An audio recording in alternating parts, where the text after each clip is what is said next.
porque estamos viendo 40 milagros de Cristo. Y uno dirá, bueno, pero ¿dónde está el milagro que no se curó a Amílcar? Recuérdense que el mayor milagro es la salvación de nuestras almas. Es el milagro donde vamos a ser revestidos a un cuerpo nuevo, a la imagen de Cristo. Así que, ¿qué mayor milagro que es? Pero hoy vamos a ver que Jesús camina sobre el mar. Camina sobre el mar. El contexto de este texto, el contexto, no vamos a enfocarnos solamente en el pasaje, sino antes de ese pasaje que se dio, el milagro de la multiplicación de los panes. ¿Y cómo vino ese milagro de la multiplicación de los panes?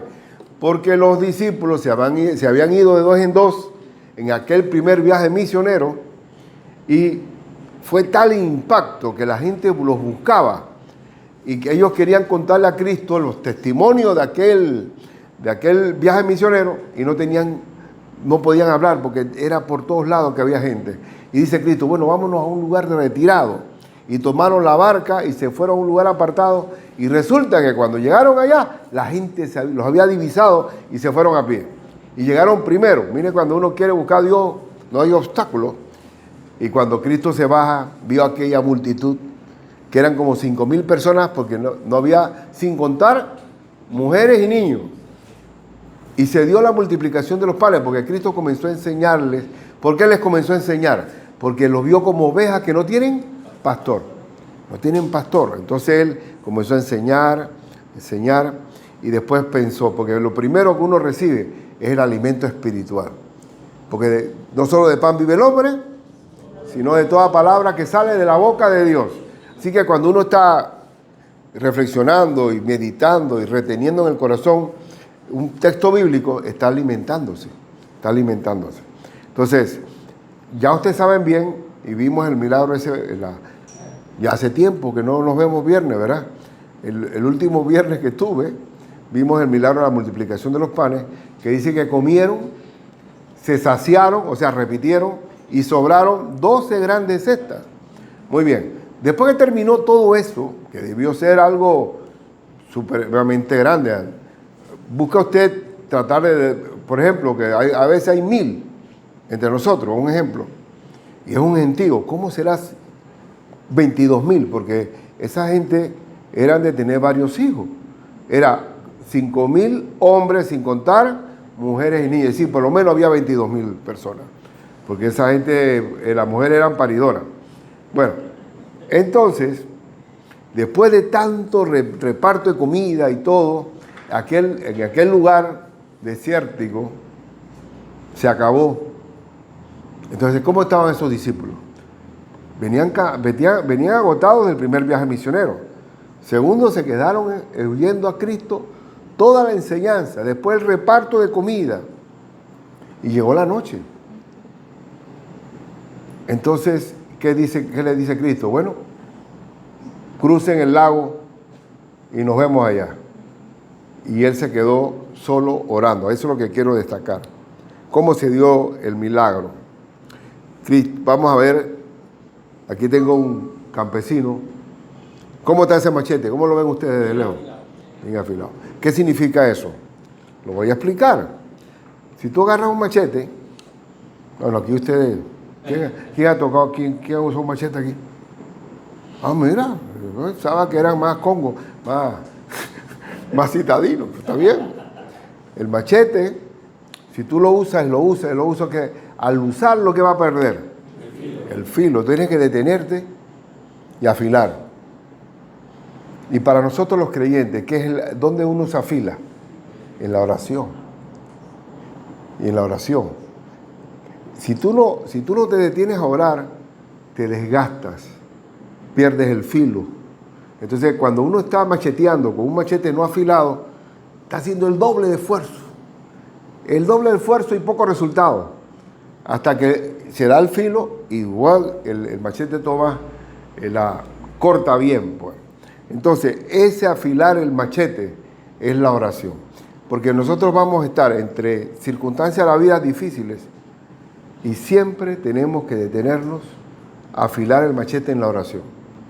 De lo contrario, nos vamos a agotar, nos vamos a quemar nos vamos a cansar. Y eso es lo que vamos a ver. Primero, después de un día agotador, parece mentira, parece que es mejor dormir, pero es mejor orar. Dice aquí la escritura en Marcos 6, 45 al 47. Enseguida hizo a sus discípulos entrar en la barca e ir delante de él a Betsaida, que está en la otra ribera. Entre tanto que él despedía a la multitud. Y después que los hubo despedido, se fue al monte, ¿qué? A orar. Esos discípulos, ¿qué fueron a hacer? Fueron cruzando el lago. Yo estuve cerca del lago de Galilea, cuando estuve allá en Jordania, y estuve del lado de acá, del lado de Gadara, donde salió el endemoniado gadareno. Y es inmenso, es un lago. Entonces, cruzar a la otra orilla, pero si tú estás agotado, yo les voy a decir algo, espiritualmente hablando, cuando nosotros tenemos pruebas, viene más pruebas. Y aún se sube la intensidad. ¿Cuándo fue Cristo tentado? ¿Cuántos días tuvo Cristo ayunando? 40 días. ¿Cuándo atacó el diablo? ¿En el día 27? ¿En el día 30? El día 40. Es decir, cuando tuvo hambre. ¿Y dónde va a atacar Satanás? En el punto más débil en que estemos. En ese momento nos va a atacar. Él no va a decir, bueno, pobrecito Eric, ha sufrido mucho este tiempo, Eric. Voy a irme para otro lado. Me voy por donde Omar. No. Ahora es que te voy a rematar. ¿Por qué? Porque Satanás va a aprovechar nuestra debilidad. Pero a la vez, la debilidad nuestra es fortaleza. ¿Qué dice la Escritura? Tened por sumo gozo cuando os halléis en diversas pruebas. Mira que las pruebas no vienen solitarias, vienen diversas, vienen en multitud, de diferentes colores. Tened por sumo gozo, dice Santiago, cuando os halléis en diversas pruebas, porque la prueba de vuestra fe produce paciencia. Y en verdad que, ¿cuál es la mayor prueba de uno? ¿Cuál es la mayor prueba? Perder a alguien, ¿sí o no? Porque hasta el dicho popular, ¿cuál es? Todo tiene remedio, menos la muerte. Bueno, eso es lo primero que resolvió Cristo cuando vino a esta tierra. A morir por nosotros para darnos, ¿qué? Vida eterna. Porque ¿de qué sirve ganar el mundo si vas a perder tu alma? ¿Cierto o no? Entonces, ¿qué hay que hacer? Frente a un día agotador, un cansancio, nosotros tenemos que seguir el modelo de Cristo. ¿Qué hizo Cristo? Orar. ¿Y por qué tenía que orar Cristo adicionalmente de que fueron días agotadores? Primero, porque la fuerza viene del Señor. Y segundo, porque esa gente que comió, que se sació y que sobró, ¿qué querían hacer de Cristo? Un rey. Y esa fue una de las tentaciones de Satanás. Si tú me adoras a mí, yo te daré todos los reinos de la tierra. Y esta tentación apareció. ¿Qué dice la gente? Contra, si este es el hombre que necesitamos nosotros. Mira, comimos todo. Este es el pueblo. El pueblo necesita un rey como ese. No se oye, no es algo medio conocido y familiar eso. Que hay hombres que están buscando mesías humanos para resolverle los problemas. Y chenche en el bolsillo, bueno, exacto, bueno. ¿Qué quiere el hombre? El populismo. ¿Se acuerdan? El populismo. Digo, bueno, si yo llego al rey, se van a resolver todos los problemas. Y la gente quería ser Cristo rey. Y había que orar. Porque era una tentación diabólica. Después, en la otra orilla, Cristo les dice en la propia cara de ellos, ustedes me buscan a mí por el pan que perece. ¿Se acuerdan? Y yo soy el pan que descendió del cielo.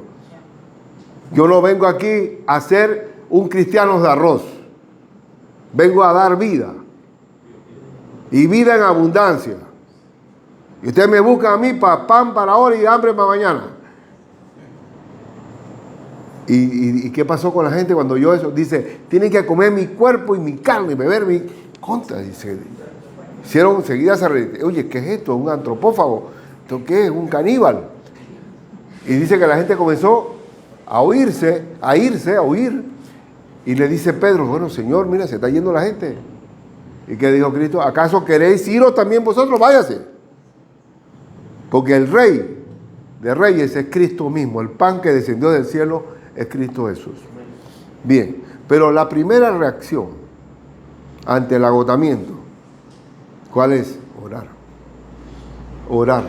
Porque con la oración, hay dos formas de descansar en esta tierra.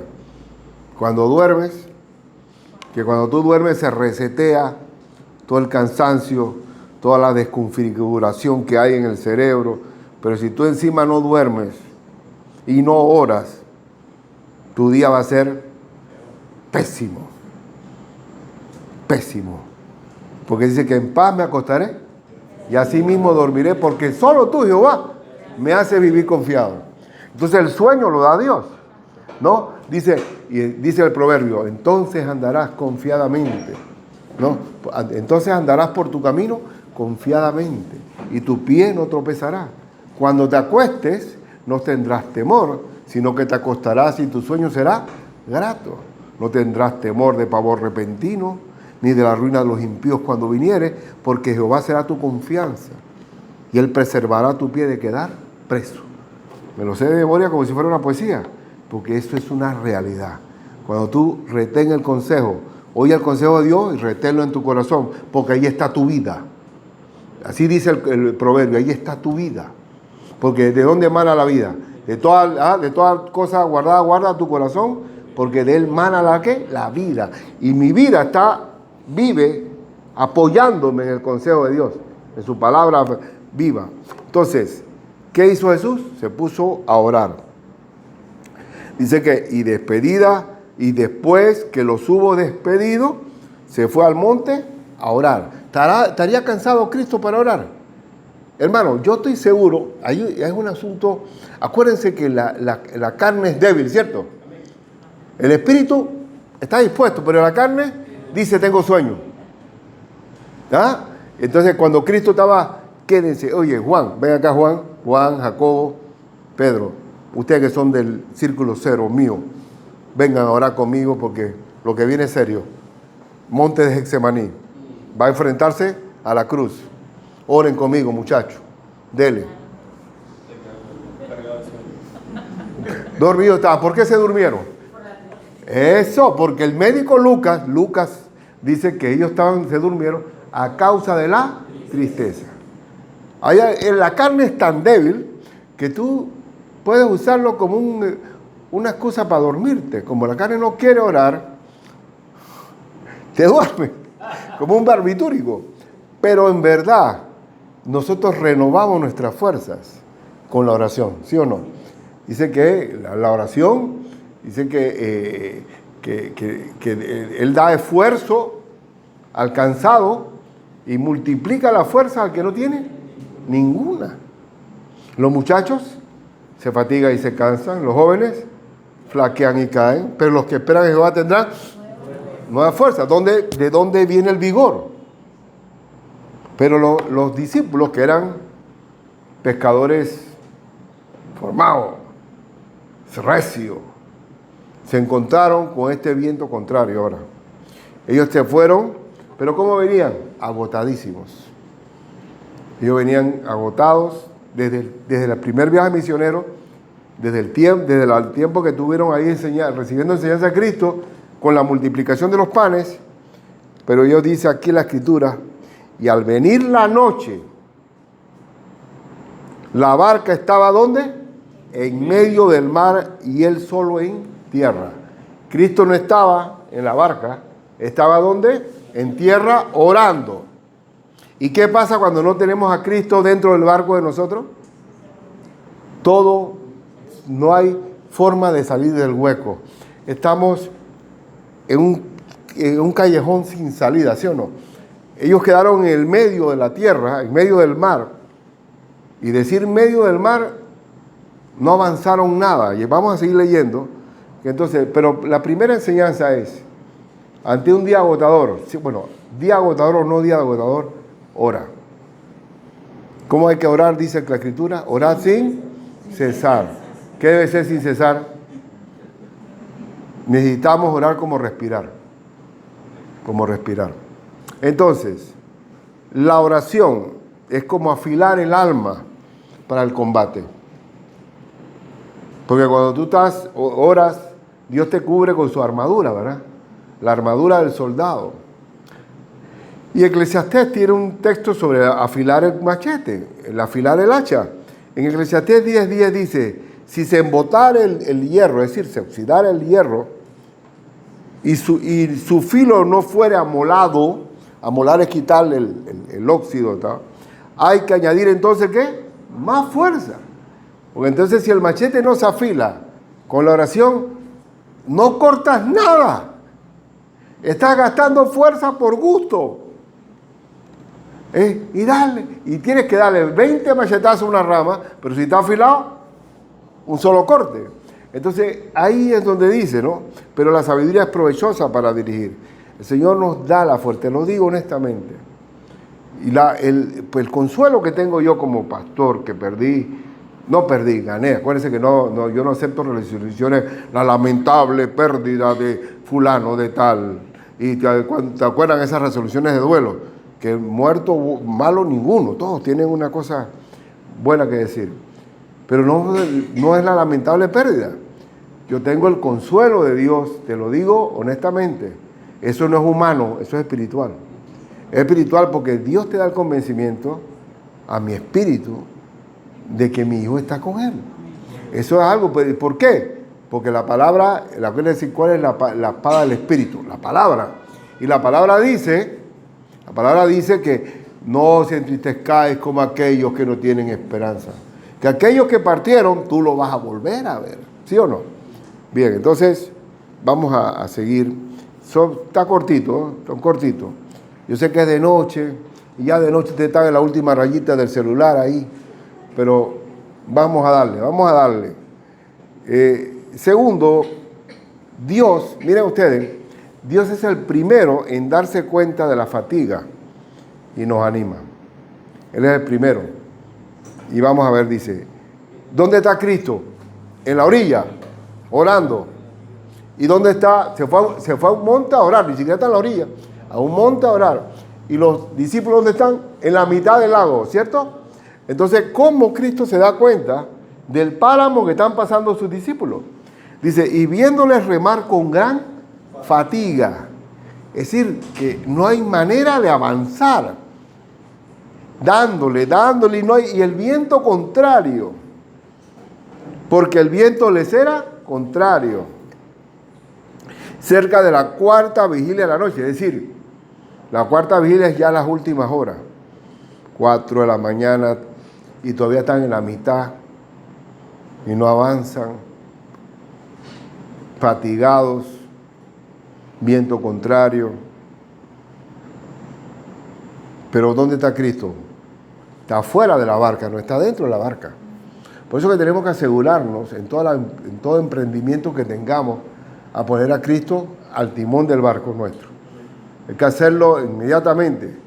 Nunca, jamás vayamos confiados en que haré esto, como por eso que dice la Biblia, no diga que mañana haré esto y esto y esto. Si Dios quiere, pues hay que encomendarle todo al Señor. Y entonces, dice aquí que vino a la cuarta vigilia de la noche, vino a ellos como andando sobre el mar. ¿Quién es el que tiene poder de andar sobre el mar? ¿Quién puede hacer eso? Pero ese poder, ¿era un show de Cristo? No. Todos los milagros de Cristo eran para tener un amor hacia alguien. Y en este caso era un auxilio. Dice que andando sobre el mar y quería que adelantárseles. Bueno, eso era como, no sé cuál es el asunto de hacerle como una especie de que se avisparan, ¿no? Viéndole ellos andar sobre el mar, pensaron que era un fantasma, porque aquí iba a pensar que de noche te vas a encontrar a alguien caminando y que tiene un peso, porque el cuerpo tiene peso, ¿cómo no se va a hundir? Pero eso es lo que yo digo, Padre. Cuando nosotros oramos, estamos caminando sobre el mar, porque se está venciendo todas las leyes naturales y estamos bajo la ley del Señor. Yo te digo una cosa, hermano, Es así, es así. Yo creo que una vez le conté, no sé si lo hice, no creo que no sé, que yo estoy en una de las noches que tuve con Amilcar, porque yo iba allá donde él y le hacía masaje, y cantaba y oraba, y teníamos un tiempo y poníamos música country, por ejemplo, que esos son así como algo parecido a un joropo venezolano o a las décimas nuestras que son poesías, no son.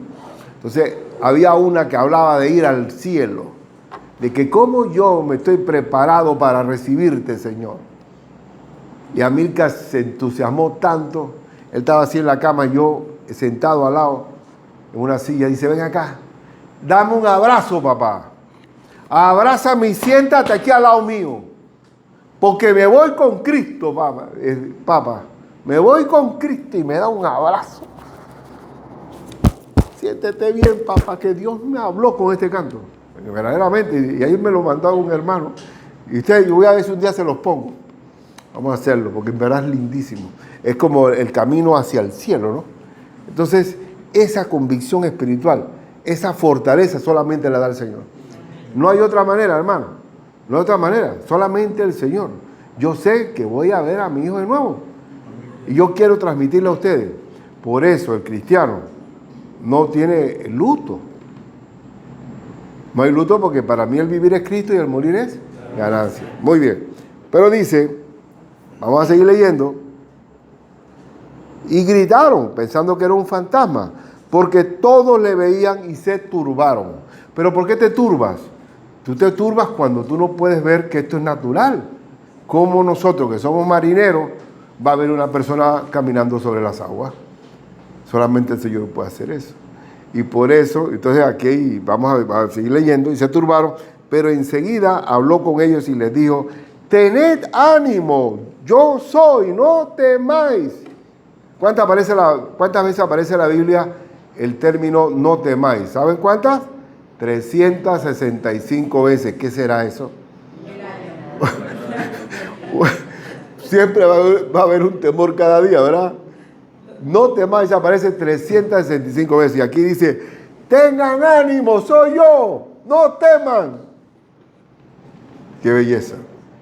Y allá, cuando estaba en la otra, porque esta no es la misma, en la donde que estaba dormido en el cabezal del barco, dice que se paró, vio al cielo, reprendió al viento y al mar le dijo, calla, enmudece, y hizo una gran bonanza. Entonces, ¿qué dice aquí? Cuando estamos orando, cuando oramos, recibimos inmediatamente una palabra que dice, no temas, cree solamente. Mira, Señor, ya no moleste más al maestro, que ya la niña murió. ¿Se acuerdan de ese pasaje? De la niña a los 12 años. No lo molesté, ya murió, ya que. Ya una vez está muerto, ya la carta está echada, déjalo tranquilo.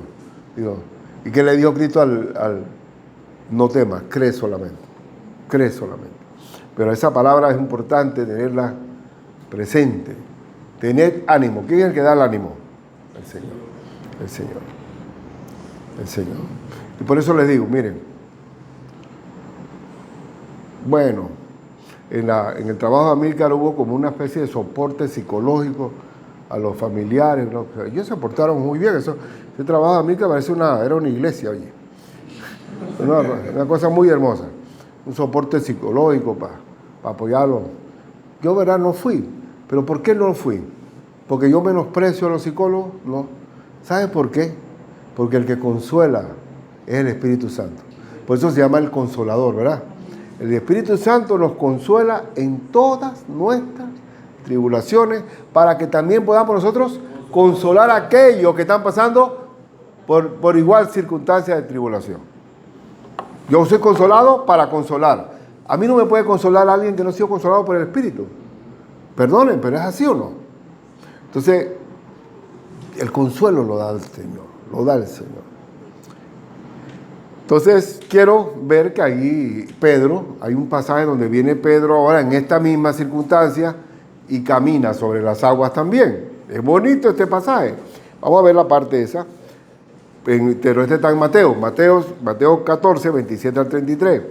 Pero enseguida Jesús le habló diciendo: tened ánimo, yo soy, no temáis. Entonces le respondió Pedro y dijo: Señor, que Pedro siempre salía, bueno, Pedro, tú estás aquí, te honrada. Los Pedros son así, atrevidos y rompen el molde. Y dice: Señor, si eres tú, manda que yo vaya a ti sobre las aguas. Dale, que me ha gustado el asunto. ¿Y qué dijo Cristo? Y le dijo: ven. ¿Y qué pasó? Y descendiendo Pedro de la barca, andaba sobre las aguas. Pedro caminó buscando a Cristo. Él anduvo sobre las aguas. Pero, ¿qué pasó? Aquí lo dice, ¿verdad?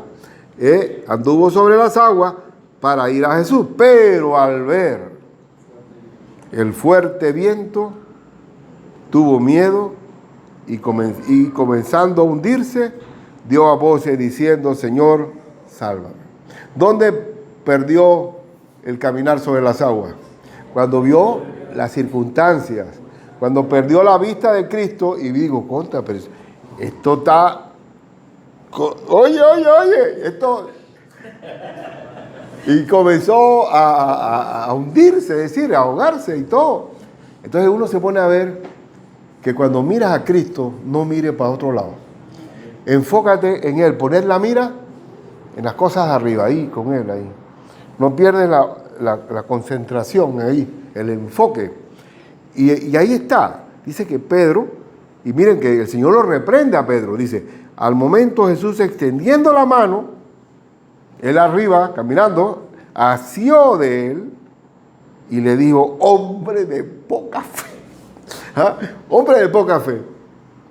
Oye, pero tú dirás, y diré yo: oye, es que hay que tener gran fe para hacer lo que estaba haciendo Pedro. No, tuviste poca, porque debiste seguir llegar allá caminando. Entonces yo me pongo a ver que creemos o no creemos, no hay que semife o casi fe, o la tienes o no la tienes. Entonces el poner la mirada en Cristo ahí, mira, olvídate de las circunstancias. Hay una escritura que dice: cuando pases por las aguas, no te anegarás; cuando pases por el fuego, no te quemarás, ni la llama arderá en ti. Es decir, si te enfocas en el fuego, te ahogas, te quemas. Entonces, el asunto de la oración es poner la vista en Cristo Jesús. La vista en Cristo Jesús. Hombre de poca fe. ¿Por qué? Miren, ¿por qué dudaste? ¿Qué viene siendo la duda entonces? Es lo contrario de la fe. ¿Qué es la duda? No puede ser que estoy caminando si el agua, yo debo estar hundido, no caminando. Eso es como cuando subimos a un avión. Si tú subes a un avión, tienes que saber que no hay la ley de la gravedad ahí. Cuando ese avión está ahí arriba, no va a caer. Entonces, cuando nosotros creemos en Cristo, ya, ¿por qué dudaste, Ricardo?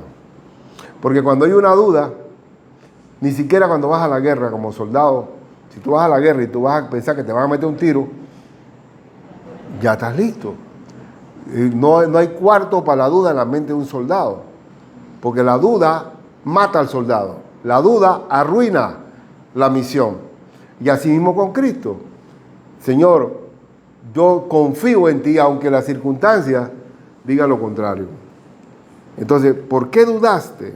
Y cuando ellos subieron en la barca, o sea, Pedro y el Señor, se calmó el viento. El viento, ahí es algo precioso. Ahora yo les pregunto: ¿habrá tormentas en nuestra vida? ¿Habrá? Pregunto. Tormenta va a haber, lo que no debe haber es atormentado. Porque ¿qué tenemos nosotros? Que algo que nos dio el Señor, nos regaló. El Espíritu Santo, y nos dio algo también que resalta: la paz os dejo, mi paz os doy, yo no la doy como el mundo la da. No se turbe vuestro corazón, ni tenga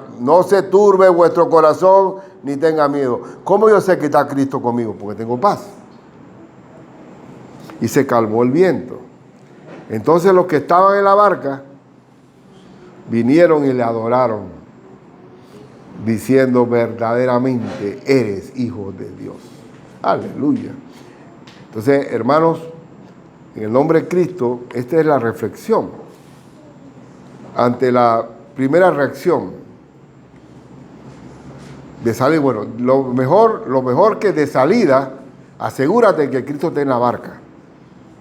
No esperes que se alborote el viento para después. No, yo pienso que asegúrate que Cristo esté en la barca. Y nuestra primera reacción debe ser buscar al Señor. Si pues habéis resucitado con Cristo, buscad las cosas de arriba, donde está Cristo sentado a la diestra de Dios. Ahí está. Acá, ¿qué es el mundo? ¿El mundo cómo es? Un mar tormentoso. En el mundo va a haber, el mundo es torbellino, es mar, pero Cristo está sentado en su trono, inamovible. Donde está Cristo sentado a la diestra de Dios. Poner la mira en las cosas de arriba, no en las de la tierra, porque habéis muerto y vuestra vida está escondida con Cristo en Dios. A ver, habéis muerto, escuchen, espiritualmente. Yo estoy ya, mi vida está con Cristo Jesús. ¿Espiritual, sí o no? Y es decir, si ya yo desde aquí ya yo pertenezco a Cristo, espiritualmente, ¿dónde está mi hijo ahora mismo? Ya, él y yo estamos en el mismo reino, absolutamente. Estamos en el mismo reino. Y entonces dice, y cuando Cristo vuestra vida se manifieste, entonces vosotros, escuchen, seréis manifestados con Él en gloria. Es decir, que cuando Cristo aparezca, o yo me vaya con Él, participaré de la gloria de Dios. Con gozo, dando gracias al Padre que nos hizo aptos para participar de la herencia de los santos en luz, como dice Colosenses. Bueno, entonces, hermanos, ¿qué vamos a hacer? ¿Cuál es la última reacción? Ah, mira, no, pastor, y eso me han pasado. Gracias a Dios que ya no lo hacen. Pero me decían, hemos hecho todo, pastor. Lo que nos falta es orar. Qué barbaridad. O sea, lo último, pues. La primera reacción del cristiano, ¿cuál es? Buscad primeramente el reino de Dios y su justicia. A ver, ¿estaban ustedes pasando alguna tormenta? A ver, ¿algún viento contrario? ¿Todavía no? Si hay, levante la mano para quien estaba. Oye, pero claro. Claro que sí, oye. Porque si no, imagínate que no hubiera páramo ni peleo. Ah, ¿quién se baja de ese engreimiento? Engreídos y todo. Si yo me acuerdo cuando en mi tiempo de ateo y yo no servía para nada. Pero claro, joven, tuve un buen hogar y todo. Y ¿para qué? Yo no necesito ni Dios. Hasta que cuando me casé vino el lío. Y él con un sueldito chiquito. Y que ahí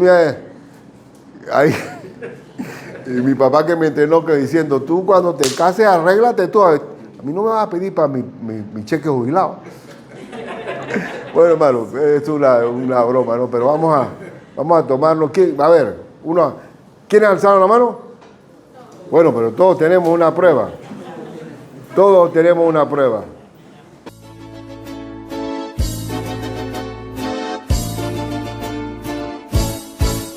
Adelante.